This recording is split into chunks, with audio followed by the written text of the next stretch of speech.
Здравствуйте, дорогие друзья. Доброе утро. 30 марта 2023 года, четверг, 10 утра в башкирской столице и на канале «Аспекты Башкортостан». Очередной выпуск «Аспектов Республики», где я, Руслан Валиев, вместе с вами разберу текущую повестку дня благодаря публикациям республиканской прессы. Никита Полянин за звукорежиссерским пультом. Ну а вы у своих гаджетов смотрите нас, я надеюсь, и участвуете в трансляциях YouTube, ВКонтакте и Одноклассников. Про лайки, конечно, не забывайте, как в процессе, так и после. Комментарии, вопросы, реплики – это все то, что нам очень нужно и помогает делать эфир более насыщенным. Добровольные пожертвования также продолжают работать. Спасибо тем, кто откликнулся в последний раз, когда мы встречались с вами во вторник. Сервис Boosty, я напомню, доступен для этой цели. Ссылки в описаниях к нашим трансляциям на своих местах. В общем, все на месте, поэтому давайте сразу перейдем к содержательной части. Итак, начну я с публикации «Правды ПФО». Заголовок следующий. Хабиров и Назаров в Курултае пообещали новую Уфу, в Забелье и восточный выезд до конца года. Отчиталась у нас исполнительная власть перед законодательной.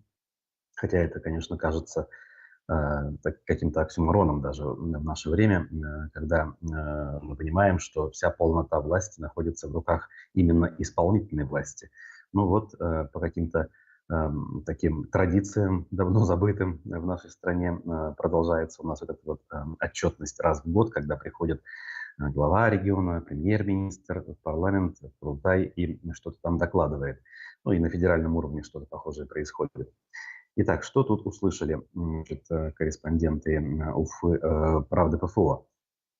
Значит, в отличие от конца марта прошлого года, когда страна только вступала в санкционную реальность и прогнозы было строить весьма сложно, доклады двух первых лиц республики в этом году оказались куда более уверенными, в первую очередь в собственных силах. Признавая беспрецедентный уровень давления на экономику России, правительство Башкортостана чувствует в себе силы реализовать, если не все, то много из задуманного. От нового проекта «Южных ворот» стоимостью 38 миллиардов рублей до железной дороги из Зауралья в Оренбургскую область трехкратно большей стоимостью, то есть больше 100 миллиардов рублей получается стоимость данного проекта. По традиции, заслушивание отчета – это второе после послания главы республики статусное мероприятие. По такому случаю в зале Курултая были не только депутаты, но и почти весь состав правительства, включая пребывавшего еще позавчера в отпуске вице-премьера Ирика Сагитова. Его спешный выход на работу, впрочем, был продиктован не только и не столько отчетной церемонией, сколько другими факторами, о которых «Правда ПФО» уже писала. Широкая улыбка вице-премьера не оставляла сомнений, что прервал он свой отпуск с готовностью и присущим ему рвением. Ну и соответствующая иллюстрация здесь приводится. Значит, цитата из слов Андрея Назарова. «Мы активно готовимся к празднованию 450-летия Уфы. К этому знаменательному юбилею планируется построить ряд знаковых объектов. Будет реализован 21 крупный проект на сумму 39 миллиардов рублей. В этом году сохраним объемы ввода жилья на уровне 3 миллионов квадратных метров, но будем продолжать увеличивать. Начнем вторую очередь сетей водоснабжения и водоотведения на территории Забелья. В ближайшие 15-20 лет на той территории вырастет, по сути, новая Уфа», пообещал премьер-министр. Его оптимизму, конечно, можно позавидовать. Про восточный выезд пресловутый также очень много было сказано. Ну, наверное, в условиях, когда о каких-то реальных, исключительно региональных проектах говорить нечего, приходится говорить вот о таких, которые финансируются за счет кредитов федеральных структур. И еще не факт, что такой объект, как восточный выезд, окажется действительно знаковым и в экономическом смысле полезным для города. Мы об этом не раз говорили в аспектах городской среды с Олегом Арефьевым. Ну, в общем, такое вот мероприятие, протокольное скорее, но журналисты на него, конечно, внимание обращают, потому что, ну, на что же еще внимание обращать в региональной повестке, когда ничего значимого не происходит. Да по одной простой причине, поскольку все значимое происходит в других местах. Значит, и вот на эту же тему «Коммерсант» сообщает, уже как бы выжимку дает, что 21 объект обойдется в 39 миллиардов рублей. Здесь перечисляются уже не только Восточный выезд, но и реконструкция улицы Октябрьской революции, где какие-никакие работы начались таки. Также сюда входит Евразийская библиотека, та самая юрта величественная на южном склоне, Республиканский клинический госпиталь ветеранов войны, многофункциональный центр спортивной борьбы и другие объекты. Осталось всего ничего, но планов громадье, и пока их, по крайней мере, формально никто не секвестирует, как было модно говорить в конце 90-х, на фоне финансового кризиса, когда пришлось резко урезать затраты федерального бюджета. Я имею в виду 98 год, конечно же. Значит, дальше. Глава Госсобрания Курултаев тоже не остался незамеченным. Вчера Толкачев возмутился количеством желающих идти на СВО. Ну, в данном случае вот УФА-1 приводит материал на эту тему. Цитата из Константина Борисовича. «Идет реальное военное противостояние России со всем блоком НАТО», повторяет он традиционный, популярный пропагандистский штамп. «Не просто все нам дается». Ну, вообще-то, не дается особо, так ведь? Я вспоминаю свою молодость, мое поколение. Уже очереди бы стояли в военкоматы, просились бы идти на передовую. К сожалению, не знаю. Какой-то инфантилизм. Как объяснить? До сердец мы еще не достучались или потеряны наши патриотические традиции, возмутился Толкачев. А не подумал ли он о том, а не стоило бы, точнее, ему подумать о том, что причина может быть все-таки в другом. С патриотизмом сейчас у людей, с истинным патриотизмом более-менее нормально, но вот с пониманием еще более нормально. То есть люди понимают, что на самом деле происходит, и совершенно справедливо делают вывод, что это не то, в чем нужно участвовать, поскольку в данном случае речь ни в коем случае не идет о защите. Значит, Булат Юмадилов, президент адвокатской палаты, который побывал в так называемой зоне СВО и, по мнению некоторых наблюдателей, получил тем самым охранную грамоту от дальнейшего преследования за вероятные махинации за годы управления адвокатской палатой, прокомментировал слова Толкачева. В течение 3 месяцев я находился на горячей линии. Для меня это нелегко было. Я несколько раз обращался в военкомат. Мне содействовали в отправке, сказал он, видимо, намекая на то, что вот он хотел, и все никак у него не получалось. В конце концов, его стремление, его моральный дух все переломили, и он все-таки там побывал.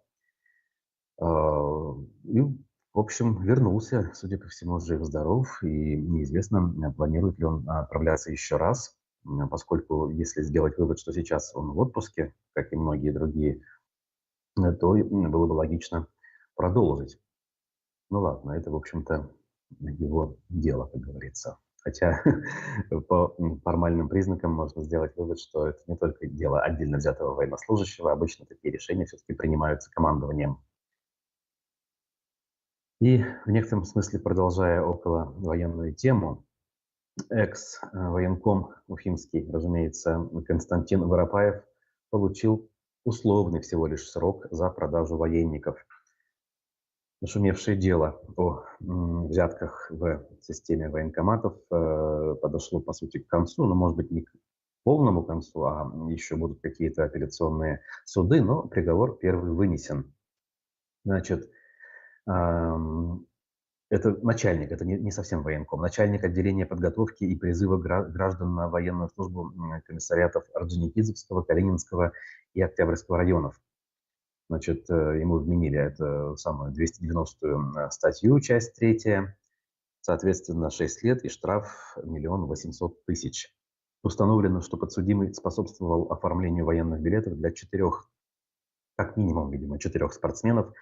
Прежде всего, это хоккеисты Салават Юлаева, без фактического прохождения военной службы. Вину он признал, гособвинение запрашивало 8 лет колонии строгого режима со штрафом в размере 20-кратной суммы взятки.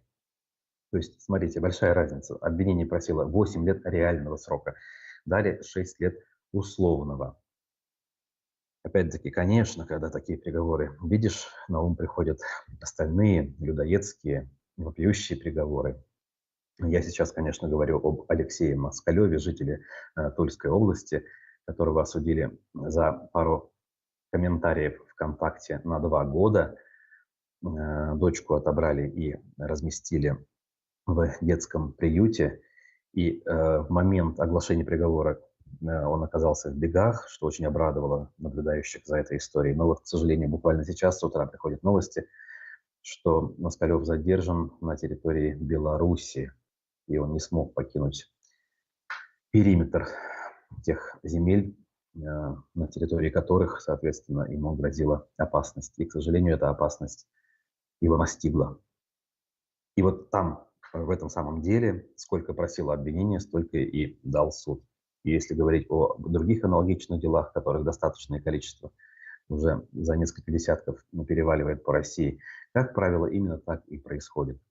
Ну, а если мы совершили преступление, кстати говоря, по тяжести куда хуже, то есть человек отмазывал от армии людей, а армия сейчас это что у нас превыше всего, то есть он тем самым подрывал обороноспособность страны, и он дискредитировал эту самую армию по факту куда хуже, в разы, в десятки раз хуже, чем обычные люди, которые пишут комментарии, как Москалев на своей странице, где подписчиков-то нет.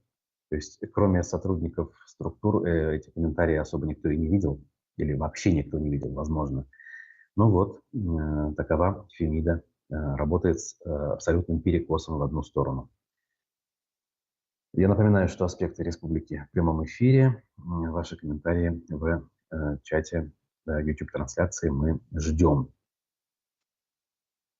Значит, дальше немножечко о депутатах. Вот еще «Коммерсант» нам напоминает. И он выяснил, что всего лишь один депутат от Башкирии опубликовал свои данные о доходах. Значит, исходя из мониторинга соцсетей, это сделала Римма Утяшева, представляющая «Единую Россию» и занимающаяся охраной здоровья в Госдуме. Она одна из 11 депутатов отчиталась о своих доходах за 2022 год. Почему это стало возможным? В начале года президент подписал закон, который позволяет сенаторам и депутатам всех уровней публиковать на официальных ресурсах сведения о доходах и имуществе лишь в обобщенном виде. Она это сделала на своей странице ВКонтакте и сообщила, что сумма ее доходов составила 6,7 миллиона рублей. Это на 2,7 больше, чем за 2021 год. За рубежом ни счетов, ни имущества никогда не было и нет, подчеркнула она.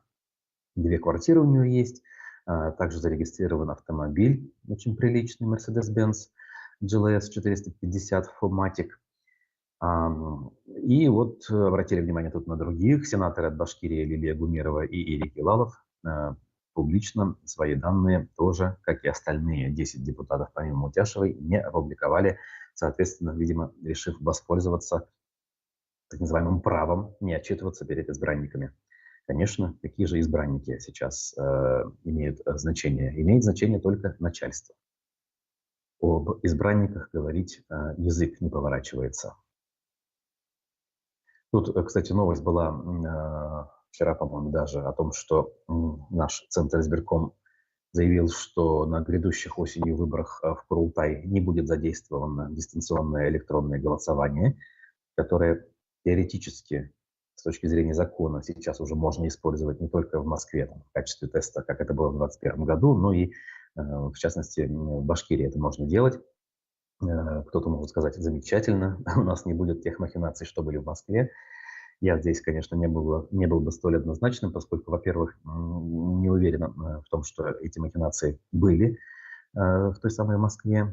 Там картина все-таки не выглядит такой, какой ее малюют противники этой истории, и особенно оппоненты главреда «Эхо» Алексея Венедиктова.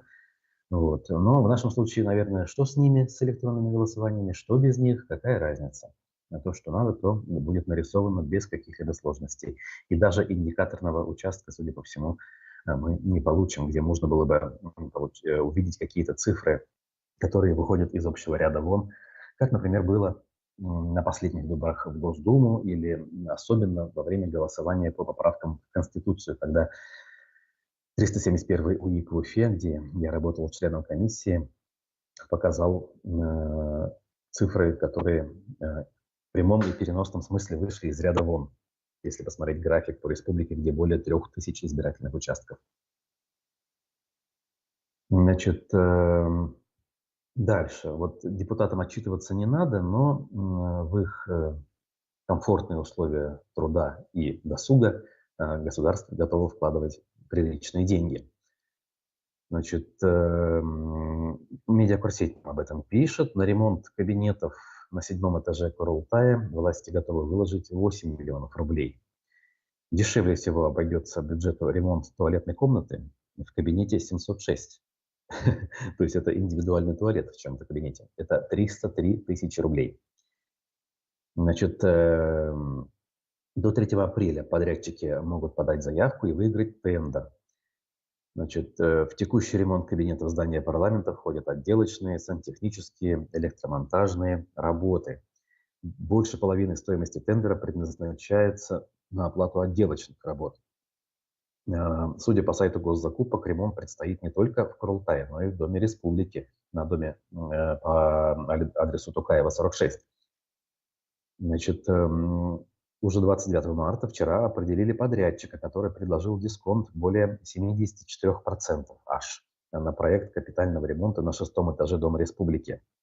6-й этаж, я напомню, это, если говорить про так называемое, получается, западное крыло, да, значит, это этаж, восточное, конечно, крыло, этаж, где находится, собственно, кабинет Радия Хабирова и его ближайшего аппарата.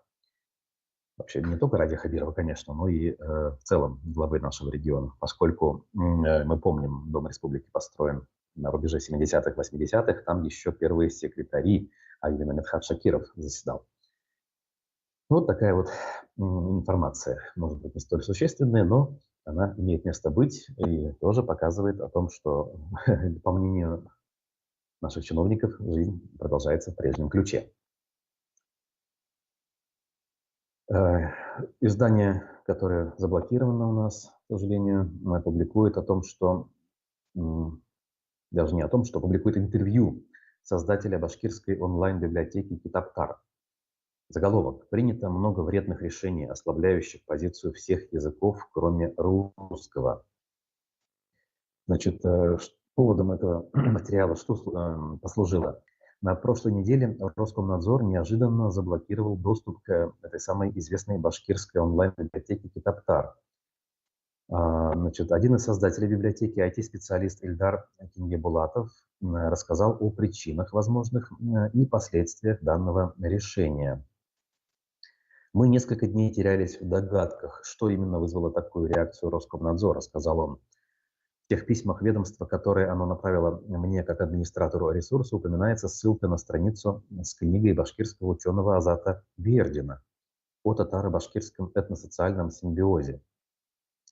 Книга татарстанских ученых и публицистов, оказывается, еще в 2008 году была включена в список экстремистских материалов. Вот тогда. Никогда бы не подумал. Азат Бердин, ну, известный, в общем-то, специалист, и был неоднократно нашим собеседником еще во времена «Эхо». И, кстати, отличался всегда относительно такой здравой, взвешенной позицией. Не выбирал он какую-то крайность, не включал там ура-патриотизм и пропаганду, и в то же время с осторожностью комментировал какие-то призывы, что ли, какие-то позиции, которые находились на другом фланге, на фланге национальных активистов нашей республики. В общем, большой материал, важный, мне кажется, стоит того, чтобы с ним ознакомиться, с учетом того, что в этом направлении у нас идет закручивание гаек семимильными шагами, и уже закручивать даже нечего практически. Так, у нас с вами половина нашей встречи позади, поэтому я предлагаю сейчас сделать небольшую паузу. Вчера в гостях программы «Аспекты мнений» был депутат Благовещенского горсовета, член СПЧ при Башкирии Сергей Жуков. С Разифом Абдуллиным они обсуждали разные вопросы, вот в том числе о проблеме общественного транспорта, о том, как выглядит транспортная реформа с точки зрения жителей Благовещенска. Ну, можно, да, подсказать, спойлер, так скажем, озвучить, выглядит очень неважно. Давайте послушаем, а я через несколько минут вернусь со следующими материалами.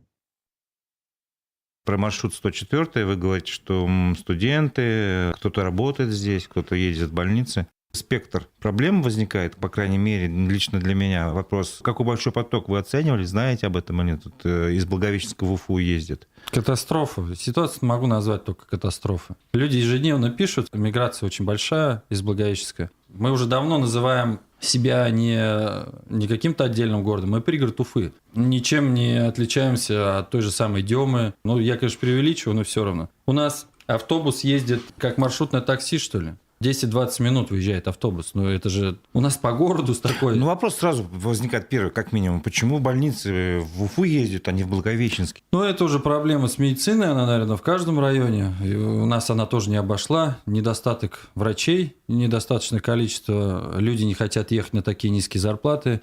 Нет жилья, нет условий для врачей. Ну, вот мы отсюда и получаем. И почему много, как вы говорите, работают в Уфе, а в Благовещенске как с работой дело обстоит? В Благовещенске с работой все хорошо. Ну, я бы сказал так. Однозначно лучше, чем в любом другом районе республики. Но надо понимать, что рыба ищет там, где глубже. Человек, ну, там, где лучше условия, да? Там, где лучше, да. Нет больших проблем. Раньше, по крайней мере, не было сесть в автобус, через 40 минут оказаться в Уфе и оказаться в другом рабочем месте, в другой атмосфере. По меркам крупных городов это нормально, 40 минут абсолютно. А сейчас как? Мы с Черниковки до центра едем за час, например.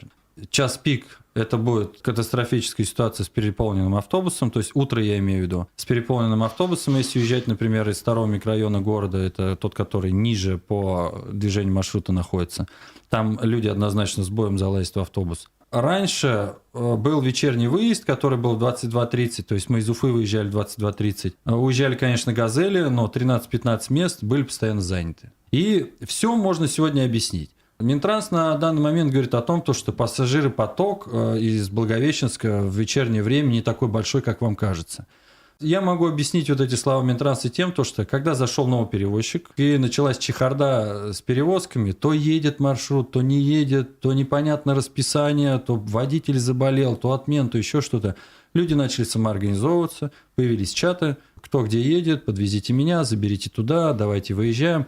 Есть же люди, которые ежедневно ездят в Уфу на своей машине на работу в определенное время. У него есть 3-4 свободных места. Все, эти люди забронировали эти места, и они сегодня так и ездят на этой легковой машине. Они уже не используют общественный транспорт, как использовали раньше. Ну, нужда заставила. Да. Есть и серые перевозчики появились. Пока кто-то там щелкал клювом, кто-то организовался. И по сегодняшний день также перевозят пассажиров. Естественно, пассажиропоток у государственного перевозчика упадет. Ведь пассажиры же ушли, они начали ездить на... Ну да, они не будут ждать, пока там все наладится. Да, конечно. И сегодня вот эта картина, она как бы искажается вот из-за этого, то, что люди начали ездить самостоятельно. И как бы Минтранс не мониторил ситуацию, он не может получить реальную картину. Возможно, эти люди бы и вернулись на общественный транспорт, на автобусы из этих машин. Но пока Минтранс не принял таких действий, которые бы вернули этих пассажиров в общественный транспорт.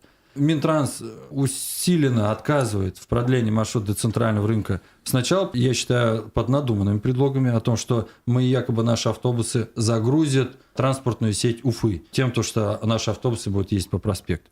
Но, товарищи, сегодня люди не едут на автобусе, они выезжают на машине в Уфу. И каждый выезжает на машине в Уфу. И они не в автобусе, в одном 30 человек едут, а они едут 30 машин по проспекту. Ну, это же ясно как день.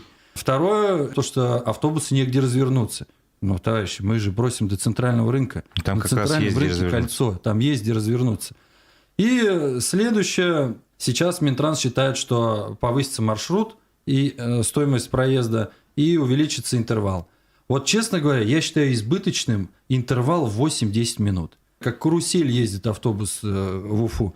8-10 минут – это очень такой достаточно короткий интервал. Его можно чуть увеличить. Ради продления, я думаю, что ни один пассажир не будет против.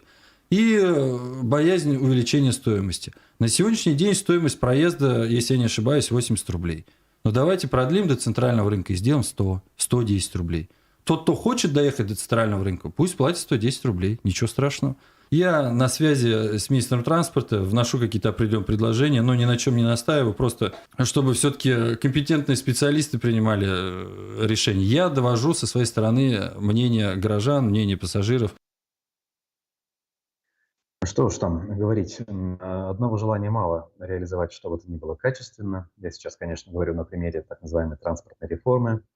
Вот, в отличие от многих, но соглашаясь с другими, скажем так, я почему-то верю в то, что искренний порыв данную проблему решить, он был, и он действительно был как бы искренним. Опять же, да, извините за тавтологию. Вот. Но другое дело способ реализации, способ организации этого процесса, выбор людей, должностных лиц, которые должны были это все реализовывать, конечно, был все это время так себе. Если даже взять хотя бы чехарду, вот вспомним давайте, да, если коротко, у нас руководителей Минтранса за это время сменилось несколько. Еще был Мухаметьянов в самом начале, который при Хамитове начинал работать. В принципе, Хабиров думал, что он прекрасно с этим справится. Он ходил, на эту тему много рассказывал. Помню, использовал термин «мультимодальная система». Повторил этот термин в нашем эфире на эхе несколько раз. И, в общем-то, были на него ставки, но не получилось. Его сменил, получается, Алан Марзаев поработал, человек, который в транспорте вроде как раньше не работал, но отличался исполнительностью и кучей энергии. Нам, журналистам, он был симпатичен благодаря открытости своей. Но, опять же, завершена ли была транспортная реформа? Нет. Александр, подождите, значит, Булышев, да, Александр Булышев потом поработал, тоже приходил, пытался с журналистами рассказывать. И на весну 22 года он анонсировал уже переход к завершающей стадии, а уже весна 23 года. И уже не Булышев министр, а Клебанов. Что-то мне подсказывает, что и в обозримом будущем смена произойдет, а реформа будет находиться все там же.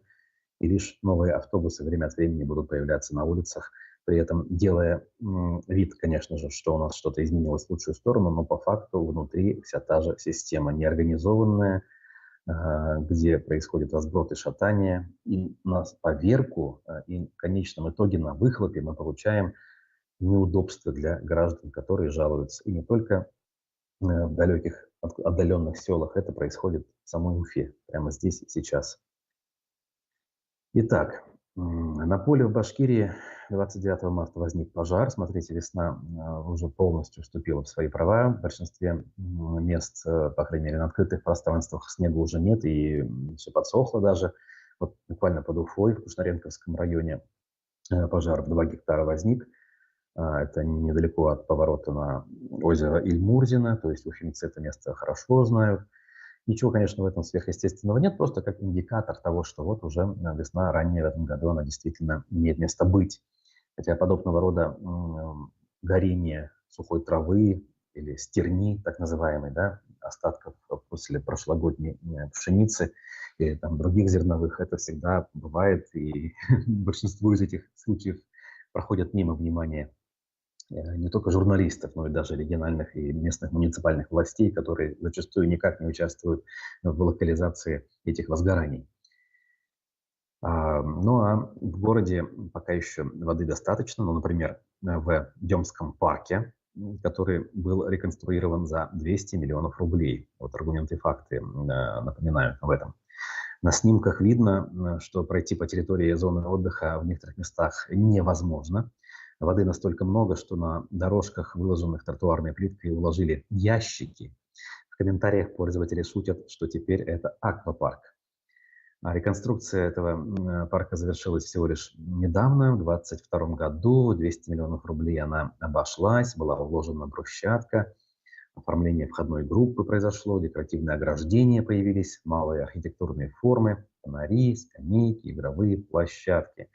Но позаботиться о том, чтобы организовать отвод воды, у нас, к сожалению, не хватает ни желания, ни умения, видимо, ни воли, в конце концов. Хотя вот опять же в нашем климате, где бывает весна, она бывает каждый год, и большое количество воды за короткий период времени образуется. У нас, в конце концов, бывают мощные ливни. Но нет, об этом подумать у нас, к сожалению, никто не хочет. И получаем мы вот эти вот потопы, причем не только в парках среди деревьев, но и на проезжих частях центральных улиц. Значит, вот, кстати, надо было раньше, конечно, сказать, но не суть. Очередная закупка автобусов у нас анонсирована. Ну, это, я так понимаю, просто очередная партия в рамках огромной закупки. Значит, 50 автобусов на сей раз большого класса. Мы понимаем, что речь про нефазы идет.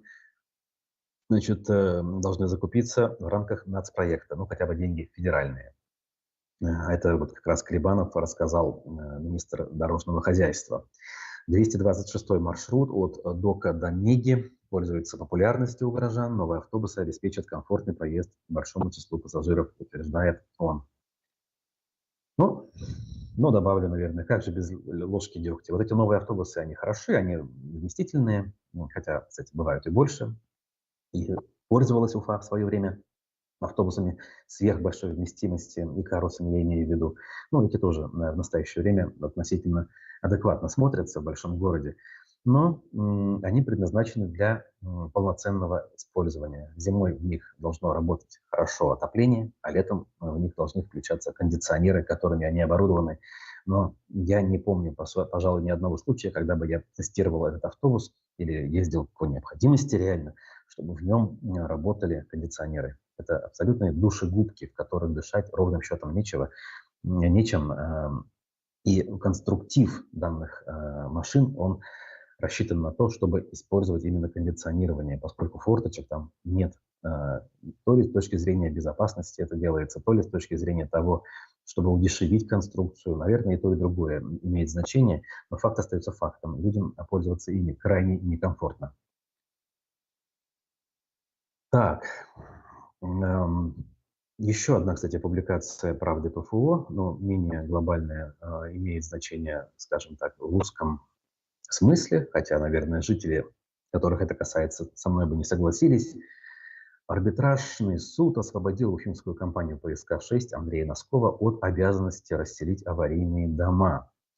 Значит, смотрите, администрация Уфы с иском обращалась, она добивалась расселения аварийных домов, значит, в соответствии с договором о развитии территории. О чем речь? Контракт был заключен в 2012 еще году под строительство ЖК «Квартал Мира». Это север Уфы, район улицы Конституции, Горького, Мира и Кольцевой. В 2019 году Горсовет Уфы одобрил проект планировки и межевания. 2 года спустя тогдашний мэр Сергей Греков отменил это постановление. Однако в мае прошлого года Орджоникидзевский райсуд признал отмену незаконной, а значит, проект остался в силе по решению суда. Не знаете, и смех и слезы, конечно. Каждый раз у нас какой-нибудь один чиновник мэрии высокопоставленный разрешает застройщику делать то, что он хочет. Потом приходит новый мэр или, я не знаю, глава республики и начинает кулаком по столу и требовать, чтобы справедливость восторжествовала и никаких таких точечных застроек не было. А застройщик потом спокойно идет в суд и возвращает свое решение. Что подсказывает нам о том, что решения, в общем-то, принимаются с точки зрения формальных признаков, с точки зрения закона, они принимаются правильно. Но, видимо, значит, вопрос не к тому, какие решения чиновники принимают здесь и сейчас, разрешить или не разрешить. Получается, они не разрешить не могут, если у застройщика все хорошо. Вопрос к тому, какова нормативная база, раз она такая, что застройщик законным путем может получить разрешение на строительство там, где этого делать не следовало бы. То есть вопрос к муниципальным властям. Не нужно ли вам подумать о тех законах, которые работают в городе, и провести их через Горсовет? С точки зрения лояльности депутатов городского совета вопросов ведь не возникает. Это все легко сделать, была бы воля, опять-таки, а не желание время от времени постучать кулачком лишь в популистских целях для того, чтобы какие-то политические очки заработать. Уж даже не перед людьми, поскольку перед людьми отчитываться у нас особо не принято, а перед, опять же, вышестоящим начальством. Вот такая вот история. Поэтому тут я лишь напомню, что местные жители в районе Конституции отличаются тоже в этом смысле активностью. Далеко не все у нас уфимцы такие. Мы прекрасно знаем пример Аллы Яковлевой с улицы Шотару-Ставелли и ее единомышленников. В общем-то, она была их движущей силой, и какое-то время противостояние с тем же Носковым и ПСК-6 ей удавалось брать вверх.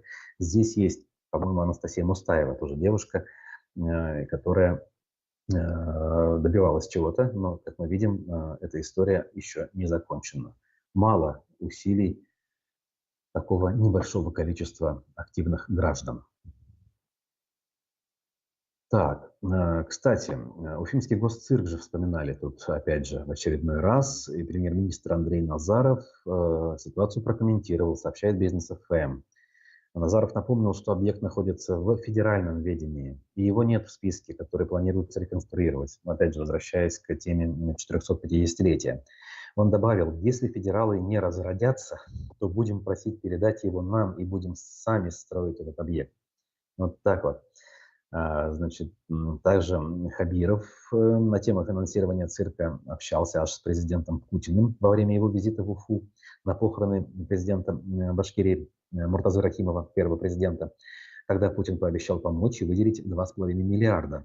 По крайней мере, об этом СМИ сообщали официальные. Таких слов лично я, по крайней мере, в публичном пространстве не слышал. Хотя, опять же, даже если бы слова были, они гарантировать 100% ничего не могут. Удивительные вещи происходят в последнее время по всей стране, и Башкирия не осталась в стороне. Суд в республике арестовал обвиняемых в поджоге релейного шкафа на железной дороге. Что-то вот хлебом не корми в последнее время россиян. Вот идут на железную дорогу и пытаются поджечь релейные шкафы. И новости подобного характера, ну, примерно раз в неделю поступают из разных регионов страны. Вот жили себе спокойно, ездили по железной дороге, может быть, даже, или не обязательно ездили по ней, жили обычной жизнью, и вдруг вот узнали, что есть какие-то релейные шкафы, и нужно их поджигать. Очень все это подозрительно, конечно, выглядит, но для тех, кто подобные дела расследует, назовем это так, мне кажется, это очень удобная история. То есть трактовать, соответственно, да, и квалифицировать такое дело можно очень по серьезной статье. Это превращается в диверсию, да, а диверсию совсем несложно можно подтянуть за уши к терроризму, понимаете, да? А террористические статьи, они у нас одни из самых тяжелых. И вот какие-то нерадивые граждане оказываются на скамье подсудимых и получают серьезные сроки. И, как правило, это молодые люди. В данном случае речь идет о молодых юношах 17 и 18 лет, которых арестовали в 2022 году осенью. Значит, вот не знаю, не являются ли эти люди жертвами, скажем так, произвола тех, кто это все расследует, и не подписывают ли они условно признательные показания под давлением, например, под угрозами и так далее. Не знаю, конечно, можно фантазировать, но выглядит все очень подозрительно. Так, ну и для того, чтобы порядка больше, в Башкирии построят учебный центр по подготовке войск Нацгвардии.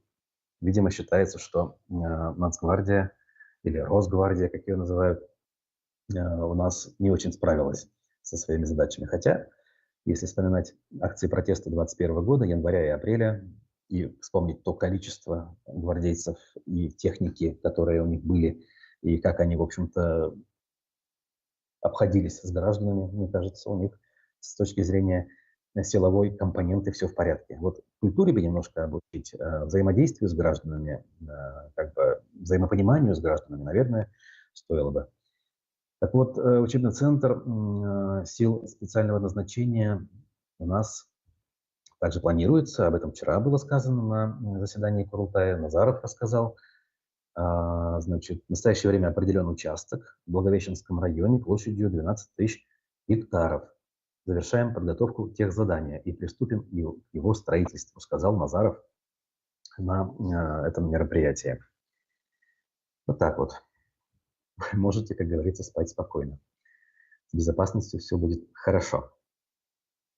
Итак, далее. Ну, наверное, будем завершать, кстати говоря. Время наше уже подходит к концу. Я скажу, что сегодня в аспектах мнений будет депутат Госсобрания Башкирии от КПРФ Рустам Хафизов, один из ярых сторонников действующего режима, несмотря на то, что формально является оппозиционером. Вопросы свои готовьте. Вот. А сегодня у нас ожидается, опять же, теплая погода, ветер восточный, юго-восточный, умеренный, местами порывы до сильного. Температура днем до 7-12 градусов. Примерно те же условия сохранятся и завтра, 31 марта, ночью от -3 до +2. Вот с прогнозом погоды я сегодня с вами, друзья. Еще раз напомню про лайки, комментарии. Пишите, поддерживайте, если есть на то силы и возможности. Увидимся с вами в эфире. Я рассчитываю, что завтра у нас аспекты городской среды с Олегом Арефьевым также состоятся. До встречи. Хорошего дня. Пока.